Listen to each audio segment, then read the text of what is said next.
Good morning बच्चों। नए वर्ष की ढेर सारी शुभकामनाएं। ऑनलाइन क्लास में आप सभी का हार्दिक स्वागत है। तो बच्चों, मैं कृतिका का माता का आंचल नामक पाठ आपको पढ़ाने जा रही हूँ। सबसे पहले हम उसकी रीडिंग करते हैं। जहाँ लड़कों का संग वहाँ तहाँ बाजे मृदंग, जहाँ बुढ़ों का संग तहाँ खर्चे का तंग। ये पाठ शिव पूजन सहाय जी ने लिखा है। शिव पूजन सहाय हिंदी साहित्य के जाने माने लेखक हैं और उन्होंने जो है बहुत ही अच्छी अच्छी कहानी, संस्मरण, है ना, ये सब चीज़ें इन सब चीज़ों का बड़ा ही अच्छा वर्णन किया है। और शिव पूजन सहाय के उपन्यास जो है वह देहाती क्षेत्र से लिए गए हैं, यानी जो देहात के लोग होते हैं, मतलब देहाती दुनिया में, गांव में कैसे लोग ज़िंदगी अपनी बसर कर रहे हैं, कैसे रहते हैं और क्या खाते हैं, क्या पीते हैं, किस तरीके की उनकी सोच होती है, इन सब चीज़ों को लेकर के शिव पूजन सहाय जो है अधिकतर लिखा करते हैं। सन 1926 में इन देहाती दुनिया हिंदी का पहला आंचलिक उपन्यास माना जाता है। आंचलिक उपन्यास क्षेत्रीय उपन्यास, यानी कि जो वो एक ग्रामीण अंचल पे, है ना, एक परिवेश पे जो वो लिखते हैं, पहला जो है उनका देहाती उपन्यास वो 1926 में जो है उनका पहला उपन्यास देहाती दुनिया हिंदी का जो है पहला उपन्यास जो है उनका प्रकाशित हुआ था। इतना ही नहीं, वह स्मरण शिल्प में लिखा गया हिंदी का पहला उपन्यास भी माना जाता है। इसमें ग्रामीण जीवन का चित्रण ग्रामीण जनता की भाषा में किया गया है। लेखक ने उपन्यास की भूमिका में यह संकेत दिया है कि ठेठ से ठेठ देहाती, यानी जो ठेठ बोलते हैं, भोजपुरी बोलते हैं, यानी जो ब्रज देहाती, है ना, तो ठेठ से ठेठ देहाती या अनपढ़, गंवार, निरक्षर, हलवाई, जो हलवाई होते हैं वो मजदूर भी बड़ी आसानी से इसे समझ सके। उन्होंने मतलब ऐसे उपन्यास लिखे हैं कि जिससे कि जो एकदम वज्र गंवार हो, देहाती हो, हरवाहा हो, मजदूर हो, ऐसे लोग भी इनके भाषा को बड़े आसानी से समझ जाते हैं। इतनी सरल सहज इनकी भाषा होती है। आत्मकथात्मक शैली में रचे गए इस उपन्यास का कथा शिल्प अत्यंत मौलिक और प्रयोगधर्मी है। आत्मकथात्मक यानी कि आत्मकथा की शैली में जो है, जो इन्होंने लिखा है उपन्यास, वो बड़ा ही अच्छा है। शिशु चरित्र भोलानाथ कथानक का दृष्टि बिंदु है। इस पाठ में जो बच्चे की भूमिका में, शिशु बच्चा चरित्र जो बच्चे की भूमिका में है भोलानाथ, है ना, वही जो है उसका मुख्य बिंदु है। संकलित अंश में ग्रामीण अंचल और उसके चरित्रों का एक अनोखा चित्र है। इस पाठ में, इस अंश में उपन्यास के जो ग्रामीणों के विषय में बताया गया है वह बहुत ही अद्भुत चित्र उन्होंने खींचा है अपने शब्दों के माध्यम से। बालकों के खेल, कौतूहल, माँ की ममता, पिता का दुलार, लोकगीत आदि अनेक प्रसंग इसमें शामिल है कि कैसे जो है बच्चे खेलते हैं, उनकी उत्सुकता क्या होती है, माँ की ममता क्या है, प्यार क्या है, पिता का दुलार क्या है, लोकगीत और अनेकों प्रकार के जो देहातों में कार्यक्रम होते रहते हैं, जो आयोजन होते रहते हैं, उनके वो भी सारी चीज इसमें शामिल किए गए। शहर की चकाचौंध से दूर गांव की सहजता को रचनाकार ने आत्मीयता से प्रस्तुत किया है। शहर से दूर, शहर का नामो निशान, वहां शहर की परछाई तक नहीं है, ऐसे गांव में, ऐसे गांव के चित्रण को बड़े ही सहजता से जो है उपन्यासकार ने प्रस्तुत किया है हम सबके सामने। यहाँ बाल मनोभावों की अभिव्यक्ति करते करते लेखक ने तत्कालीन समाज के पारिवारिक परिवेश का चित्रण भी किया है। लेखक ने अपनी भाषा शैली से जो है एक बच्चे के मनोभावों को को अभिव्यक्त करते करते, एक बच्चों के मनोभाव को व्यक्त करते करते लेखक ने समाज में परिवार की क्या स्थिति है उसका भी चित्रण बड़े ही अच्छे ढंग से किया है, बहुत ही सुंदर तरीके से किया है। तो अब मैं आपको माता का आंचल जो शिव पूजन सहाय द्वारा रचित है उसे पढ़ाने जा रही हूँ। जहां लड़कों का संग तहां बाजे मृदंग, जहां बुढ़ों का संग तहां खर्चे का तंग। हमारे पिता तड़के उठकर सवेरे सवेरे निबट नहाकर पूजा करने बैठ जाते थे। हम बचपन से ही उनके अंग लग गए थे। माता से केवल दूध पीने तक का नाता था, इसलिए पिता के साथ ही हम भी बाहर की बैठक में ही सोया करते थे। वह अपने साथ ही हमें भी उठाते और साथ ही नहला धुलाकर पूजा पर बिठा लेते। हम भभूत का तिलक लगा देने के लिए उनको दिक करने लगते, कुछ हंसकर, कुछ झुंझलाकर और कुछ डांटकर वह हमारे चौड़े लीलार में त्रिपुंड कर देते थे। हमारे लीलार में भभूत खूब खुलती थी, सिर में लंबी लंबी जटाएं थी। भभूत रमाने में हम खासे बमभोला बन जाते थे। पिताजी हमें बड़े प्यार से भोलानाथ कहकर पुकारा करते, पर असल में हमारा नाम था तारकेश्वर नाथ। हम भी उनको बाबूजी कहकर पुकारा करते और माता को मैया। जब बाबूजी रामायण का पाठ करते तब हम उनकी बगल में बैठे बैठे आईने में अपना मुंह निहारा करते थे। जब वह हमारी ओर देखते तब हम कुछ लजाकर और मुस्कुराकर आईना नीचे रख देते थे, वह भी मुस्कुरा पड़ते थे। पूजा पाठ कर चुकने के बाद वह राम राम लिखने लगते। अपनी एक रामनामा बही पर 1000 रामनामा लिखकर वह उसे पाठ करने की पोथी के साथ बांध कर रख देते। फिर 500 बार कागज के छोटे छोटे टुकड़ों पर राम नाम लिखकर आटे की गोलियों में लपेटते और उन गोलियों को लेकर गंगा जी की ओर चल पड़ते थे। उस समय भी हम उनके कंधे पर विराजमान रहते थे। जब वह गंगा में एक एक आटे की गोलियां फेंककर मछलियों को खिलाने लगते तब भी हम उनके कंधे पर ही बैठे बैठे हंसा करते थे।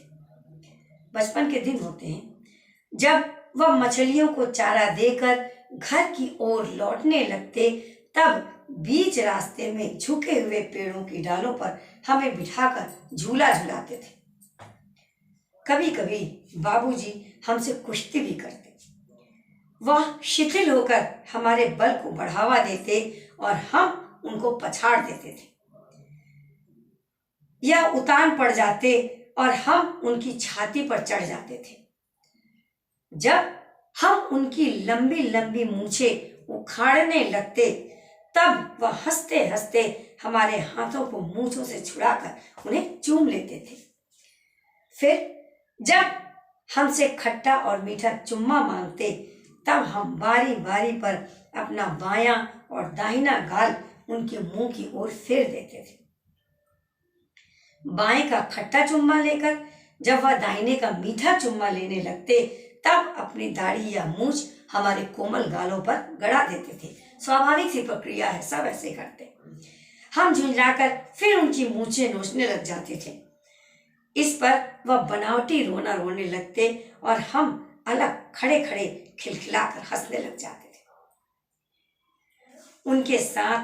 उनके साथ हंसते हंसते जब हम घर आते तब उनके साथ ही हम चौके पर खाने बैठते। वह हमें अपने ही हाथ से फूल के एक कटोरे में गोरस और भात सान कर खिलाते थे। जब हम खाकर अफर जाते तब मैया थोड़ा और खिलाने के लिए हट करती थी।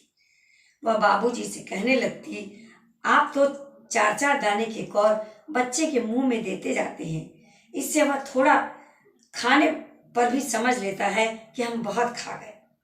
आप खिलाने का ढंग नहीं जानते, बच्चे को भर मुंह कौर खिलाना चाहिए। जब खाएगा बड़े बड़े कौर तब पाएगा दुनिया में ठौर। देखिए मैं खिलाती हूँ।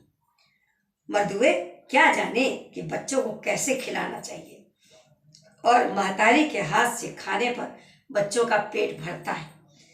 यह वह थाली में दही भात शांति और अलग अलग तोता, मैना, कबूतर, हंस, मोर आदि के बनावटी नाम से कौर बनाकर यह कहते हुए खिलाती जाती कि जल्दी खा लो नहीं तो उड़ जाएंगे। पर हम उन्हें इतनी जल्दी उड़ा जाते थे कि उड़ने का मौका ही नहीं मिलता था। जब हम सब बनावटी चिड़ियों को चट कर जाते थे तब बाबूजी कहने लगते, अच्छा अब तुम राजा हो, जाओ खेलो। बस हम उठकर उछलने कूदने लगते थे। फिर रस्सी में बंधा हुआ काठ का घोड़ा लेकर नंग धड़ंग बाहर गली में निकल जाते थे। जब कभी मैया हमें अचानक पकड़ पाती तब हमारे लाख छटपटाने पर भी एक चुल्लू कड़वा तेल हमारे सिर पर डाल ही देती थी। हम रोने लगते और बाबूजी उस पर बिगड़ खड़े होते, पर वह हमारे सिर में तेल बोत कर हमें उबट कर ही छोड़ती थी। फिर हमारी नाभि और लीलार में काजल की बिंदी लगाकर चोटी गूंथती और उसमें फूलदार लट्टू बांधकर रंगीन कुर्ता टोपी पहना देती थी। हम खासे कन्हैया बनकर बाबूजी की गोद में सिसकते सिसकते बाहर आते थे। बाहर आते ही हमारी बाट जोहने वाला बालकों का एक झुंड मिल जाता था। हम उन खेल के साथियों को देखते ही सिसकना भूलकर बाबूजी की गोद से उतर पड़ते और अपने हमजोलियों के दल में मिलकर तमाशे करने लग जाते थे। तमाशे भी ऐसे वैसे नहीं, तरह तरह के नाटक। चबूतरे का एक कोना ही नाटक घर बनता था। बाबूजी जिस छोटी चौकी पर बैठकर नहाते थे वही रंगमंच बनती। उसी पर सरकंडे के खंभों पर कागज का चंदोवा तान कर मिठाइयों की दुकान लगाई जाती। उसमें चीलम के खोचे पर कपड़े के थालों में ढेले के लड्डू, पत्तों की पूरी कचौरियाँ, गीली मिट्टी की जलेबियाँ, फूटे घड़े के टुकड़ों के बताशे आदि मिठाइयाँ सजाई जाती। कितनी अच्छी चीज!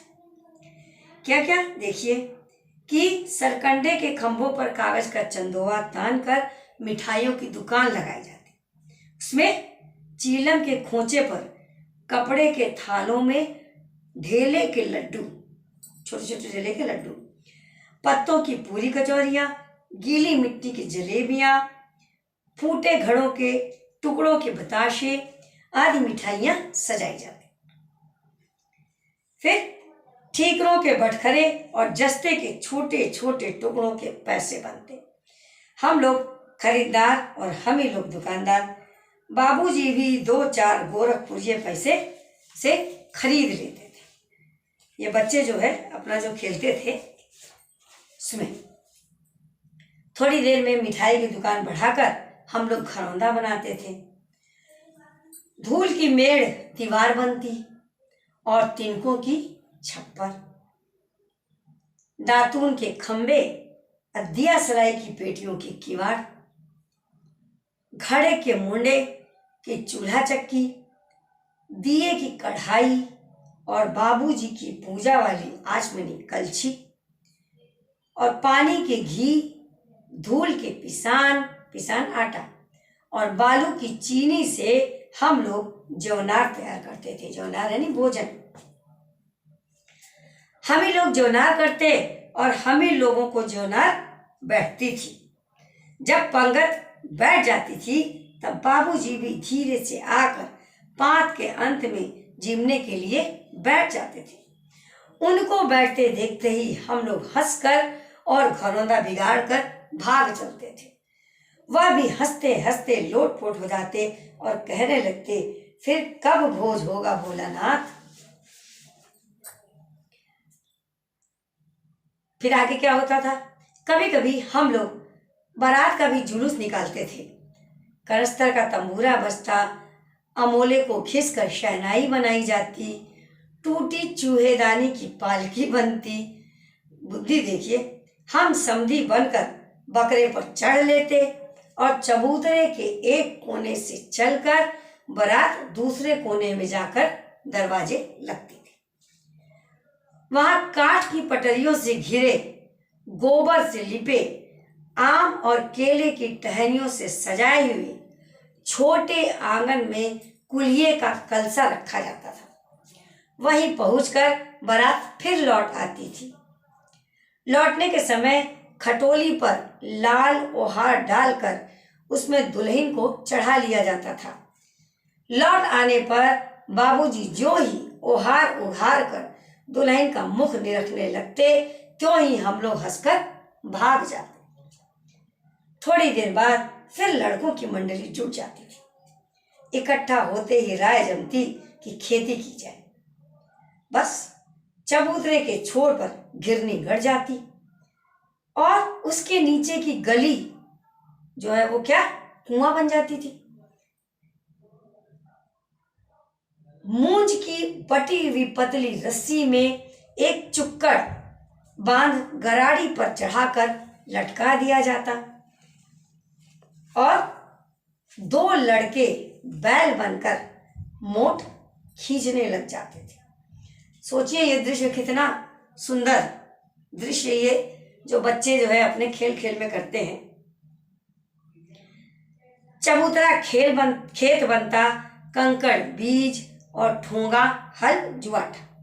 बड़ी मेहनत से खेत जोते, बोए और पटाए जाते। फसल तैयार होते देर न लगती और हम हाथों हाथ फसल काट लेते थे। काटते समय गाते थे, क्या गाते थे, ऊंच नीच में भई कियारी, जो उपजी सो भई हमारी। फसल को एक जगह रखकर उसे पैरों से रौंद डालते थे, कसोरे का सूप बनाकर ओसाते और मिट्टी की दिए के तराजू पर तौलकर राशि तैयार कर देते थे। इसी बीच बाबूजी आकर पूछ बैठते थे, इस साल की खेती कैसी रही भोलानाथ। बस फिर क्या, हम लोग ज्यों का त्यों खेत खलियान छोड़कर हंसते हुए भाग जाते थे। कैसी मौज की खेती थी। ऐसे ऐसे नाटक हम लोग बराबर खेला करते थे। बटोही भी कुछ देर ठिठक कर हम लोगों के तमाशे देख लेते थे। जब कभी हम लोग ददरी के मेले में जाने वाले आदमियों का झुंड देख पाते, तब कूद कूद कर चिल्लाने लगते थे, चलो भैया ददरी सत्तू पिसान की मोटरी, चलो भैया ददरी सत्तू पिसान की मोटरी। अगर किसी दूल्हे के आगे आगे जाती हुई ओहारदार पालकी देख पाते, तब खूब जोर से चिल्लाने लगते। क्या चिल्लाते थे, रहरी में रहरी पुरान रहरी, डोला के कन्या हमार मेरी। रहरी में रहरी पुरान रहरी, डोला के कन्या हमार मेहरी। पूरा एकदम देहाती चित्रण किया है शिवपूजन सहाय जी ने। इसी पर एक बार बूढ़े वर ने हम लोगों को बड़ी दूर तक खदेड़ कर ढेलों से मारा था। बूढ़े वर यानी कि बूढ़ा दूल्हा। उस खसूट खबीस की सूरत आज तक हमें याद है। न जाने किस ससुर ने वैसा जमाई ढूंढ निकाला था, वैसा घोड़ा मुंह आदमी हमने कभी नहीं देखा। आम की फसल में कभी कभी खूब आंधी आती थी। आंधी के कुछ दूर निकल जाने पर हम लोग बाग की ओर दौड़ पड़ते थे और वहां चुन चुन कर खुले खुले गोपी आम चापते थे। एक दिन की बात है, आंधी आई और पट पड़ गई। आकाश काले बादलों से ढक गया, मेघ गरजने लगे, बिजली कौंधने और ठंडी हवा सनसनाने लगी। पेड़ झूमने और जमीन झूमने लगे। हम लोग चिल्ला उठे, 1 पैसा की लाई बाजार में छितराई, बरखा उधरे बिलाई। लेकिन बरखा न रुकी। ऐसा कहा जाता था कि ऐसा बोलने से बारिश रुक जाएगी। क्या बोलने से? 1 पैसा की लाई बाजार में छितराई, बरखा उधरे बिलाई। यानी 1 पैसे की लाई खरीद लो और पूरे बाजार में छिटक दो। अगर ऐसा कर देने से जो बारिश है वो उधर ही बिला जाएगी, उधर ही खत्म हो जाएगी। लेकिन बरखा नहीं रुकी और भी मूसलाधार पानी होने लगा। हम लोग पेड़ों की जड़ से धड़ से सट गए, जैसे कुत्ते के कान में अंठई चिपक जाती है। मगर बरखा जमी नहीं, थम गई। अंठई जानते हैं क्या होता है? ये जो उसको कुत्ते के कान में ऐसे इतनी मोटी सी होती है, चिपकी रहती है, गंदा होता है वो कीड़ा, उसको अंठई कहते हैं। बरखा बंद होते ही बाग में बहुत सी बिच्छू नजर आए। हम लोग डर कर भाग चले। हम लोगों में बैजू बड़ा ढीठ था। बैजू एक उनका मित्र था। संयोग की बात, बीच में मूसन तिवारी मिल गए। तिवारी जी का नाम मूसन था। बेचारे बूढ़े आदमी को सूझता कम था। बैजू उनको चिढ़ाकर बोला, बुढ़वा बेईमान मांगे करेला का चोखा। हम लोगों ने भी बैजू के सुर में सुर मिलाकर यही चिल्लाना शुरू किया। क्या चिल्लाना शुरू किया? बुढ़वा बेईमान मांगे करेला का चोखा। मूसन तिवारी ने बेतहाशा खदेड़ा। हम लोग तो बस अपने अपने घर की ओर आंधी हो चले, आंधी की तरह भागे। जब हम लोग ना मिल सके तब तिवारी जी सीधे पाठशाला में चले गए। वहां से हमको और बैजू को पकड़ लाने के लिए 4 लड़के गिरफ्तारी वारंट लेकर छूटे। इधर जो ही हम लोग घर पहुंचे त्यों ही गुरुजी के सिपाही हम लोगों पर टूट पड़े। बैजू तो 9 तो 11 हो गया, हम पकड़े गए। फिर तो गुरुजी ने हमारी खूब खबर ली। बाबूजी ने यह हाल सुना, वह दौड़े हुए पाठशाला में आए, गोद में उठाकर हमें पुचकारने और फुसलाने लगे। बाबूजी बहुत प्यार करते थे। हम दुलारने से चुप होने वाले लड़के नहीं थे। रोते रोते उनका कंधा आंसुओं से तर कर दिया।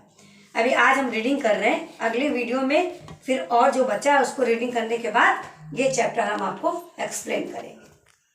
धन्यवाद।